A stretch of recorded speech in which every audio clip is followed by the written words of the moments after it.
Today, I am going to tell you 5 easy things you can do using old bananas. Note, these tips are only for using the over-ripened bananas but not spoiled bananas which have started getting spoiled and smelly. Tip number 1. Take 2 medium-sized over-ripened bananas and 250 ml milk. Now, peel out the skin, beat it nicely in the mixie into a smooth paste. Now, add this quarter liter of milk which is boiled and cooled. Now, add this to the blender. Blend it well. Add any flavoring agent required according to your taste. And now, this is a very good banana shake. This will not require any sweetening agent because the bananas are overripe and already very sweet. Tip number 2. Take about 500 grams of nicely homemade atta. In the place of atta, you could also use the all-purpose flour or the maida.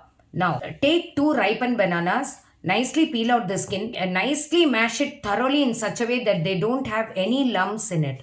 Now, to this paste, you can add the atta flour or the maida flour, whichever required, and add little bit of salt now. Add a teaspoon of oil or ghee and start kneading it into a smooth batter as you make the chapati batter. Now start rolling out this batter into nice chapatis or small puris. If it is puris, you can fry it in oil, and if it is chapatis, you can fry it in a pan. Now this will make very good sweet chapatis or puris for your festive days. Tip number 3. Take about 250 grams of rice flour. Now, for this, you have to take about 2 medium-sized bananas. Peel the bananas and nicely blend it in the mixer. Now, to this, add the rice flour and nicely whip it or blend it nicely in the mixer jar. Now, grind it into a smooth paste together. Now, pour this into a vessel. Add any sweetening agent like jaggery powder or palm sugar according to your taste.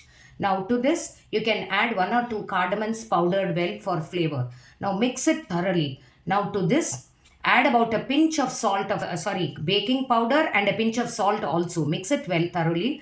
Now start making the paniyarams by greasing the paniyaram molds with ghee or oil. Now start pouring it into the paniyaram molds. When you flip it, you get very beautiful sweet paniyarams ready to be served.